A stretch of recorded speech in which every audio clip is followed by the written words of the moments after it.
Happy birthday to you. Happy birthday to you. Happy birthday to Joyria. Happy birthday to you. Thank you.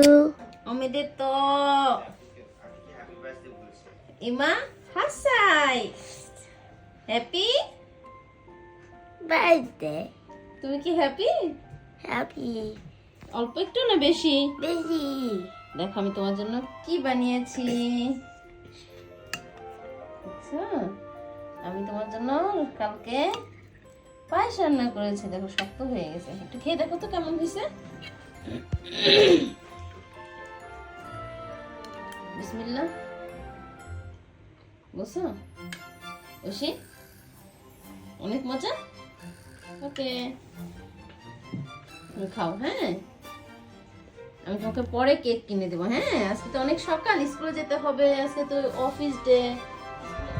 মেয়েটার জন্য একটা ছোট surprise রেখেছি, দেখি ও কি বলে। মাই প্রিন্সেস, নিয়ে আসো, আপনি কি নিয়ে আসো তুমি? ওরে বাবা, টেনে নিয়ে আসতেছে। আপনি কি নিয়ে আসতেছো? দেখো তো জয়মণি, Wow. সুন্দর। Surprise surprise. যাও যাও, পাশে যাও, পাশে যাও, বাবার সাথে যাও। Happy birthday to you, happy birthday to you, happy birthday to Joyriya, happy birthday to you my little princess. Oh my দেতো, তুমি এখন থেকে কত বছর? দিকে তাকাও। জয়রিয়া কোন নাম? সাই। তাকে বলা আছে। হ্যাঁ, হাসাই। নিচে করে একটু হাত, তোর মুখ দেখা যায় না তো। আছি। তোমার পছন্দ হয়েছে?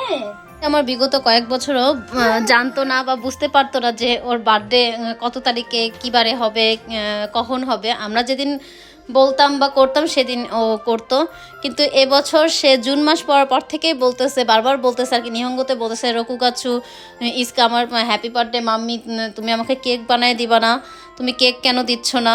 তারপরে তার আরেকজন আমার ছোট বোন নাইমা, সে প্রতি বছর জয়রেকে এসে আর কি সারপ্রাইজ করে, সে কথাও বলতেছে এবার নাইমা খালামণি আসলো না, আমার কেকটাও নিয়ে আসলো না, তাহলে কে আমাকে কেক দিবে। তো এই কথা শুনে আসলে খুব খারাপ লাগছিল। তো ভাবছিলাম কেক টেক কিছু কিনবো না, আর যেহেতু 2 দিন পরে ঈদ, আর এই জন্য আর কি কোনো প্ল্যান ছিল না। তারপরেও আর কি ওর এত আগ্রহ দেখে আর মন খারাপ দেখে তারপরে আমি আমার অফিস থেকে ওর বাবাকে ফোন দিলাম, ফোন দিয়ে বললাম যে আসার সময় যেভাবেই হোক তুমি ওর জন্য একটা কেক নিয়ে আসবা আর লুকিয়ে রাখবা, আমি আসার পরে ওকে রাতে আমরা সারপ্রাইজ দিব। তারপরে আর কি আমরা ওকে একটু একটু আমি ওকে সাজালাম, বললাম চলো আমরা একটু ছবি তুলে রাখি, তোমার যেহেতু আজকে হ্যাপি বার্থডে। তো বলতেছে মাম্মি তুমি তো আমাকে কেক দিলা না, শুধু শুধু হ্যাপি বার্থডে কেমন করে হবে।